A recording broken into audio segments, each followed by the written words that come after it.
nothing regular, rotten or rusty. Yes, I love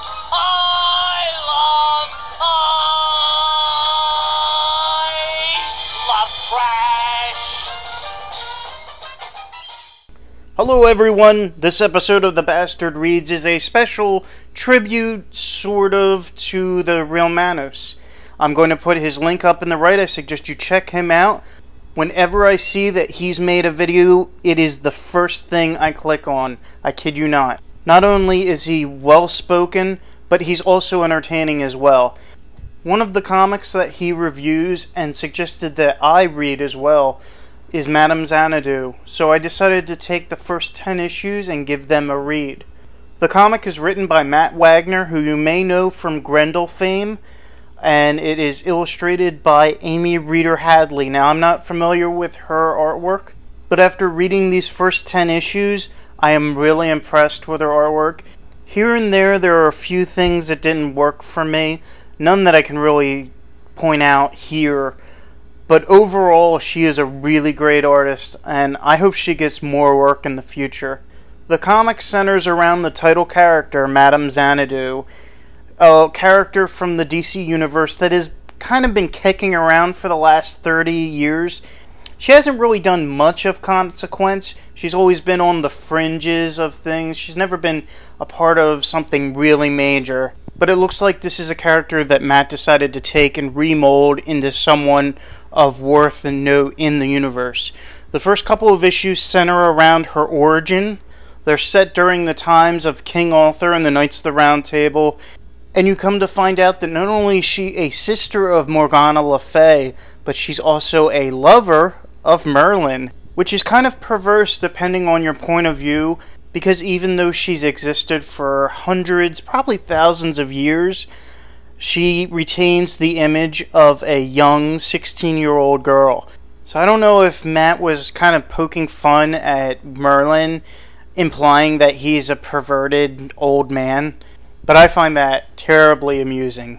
Also, during the first couple of issues, the antagonist is introduced in the form of the Phantom Stranger, who has also been around the DC Universe for quite a while, and I don't think he's really ever been used to his potential, so I'm glad to see that Matt is using him as well.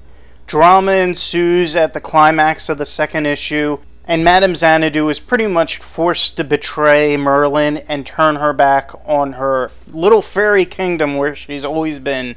In the process of betraying Merlin, she also loses her powers, although she gains them back a couple issues later, so I really don't see the point of her losing her powers in the first place. The next 8 issues, she suffers from what I call the Duncan MacLeod syndrome. She seems to show up at key moments in history. In issue 3 and 4, she's the seer for Kublah Khan and meets Marco Polo.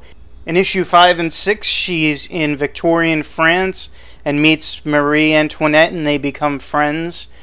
Short-lived friends. In issue 7 and 8, she returns to her homeland of England, specifically London, around the time of Jack the Ripper. And in issue 9 and 10, she travels to America, in particular New York City, during the 1920s. The running theme in all of these 8 issues is that she's always trying to change things. Because she's a seer, she knows what the future holds. And she's trying to change things for what she thinks is for the better. All during this time, the Phantom Stranger is kind of in the background. He'll pop up at certain points in the comic to talk to her. He doesn't really try to stop her, per se. He doesn't interfere with what she tries to do. He tries to convince her that there's nothing you can do to change the future. Fate has set everyone on a path, and no matter how much you try to deviate the person from that path, they're going to find their way back to it. And for me, the greatest flaw of this comic is that it takes her forever to realize that.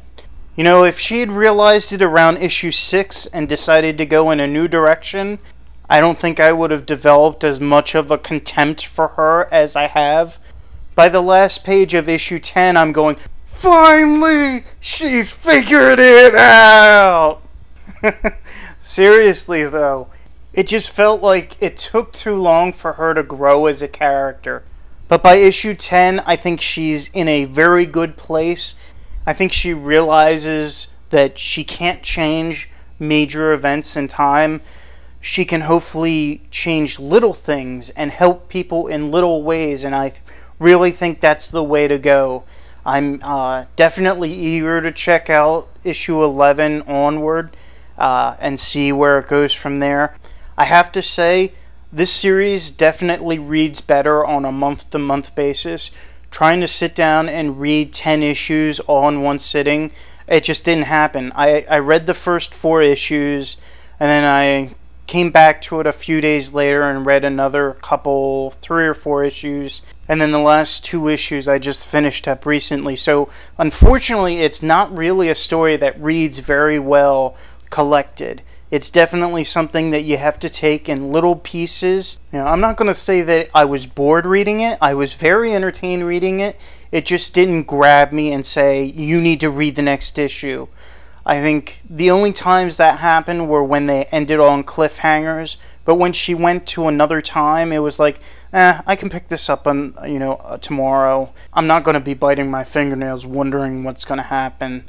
But overall, it's a very good comic. It's very well written, I will say that. The awards that it has gotten have definitely been earned. And it's a comic that I suggest you pick up and give a chance. I definitely will be checking out future issues. I have 11 and 12. I haven't read them yet because they're part of a 5-part storyline.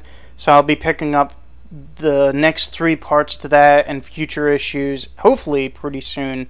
And I will definitely be reviewing them when I get them.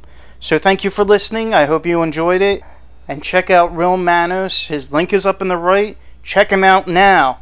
I said now, damn it!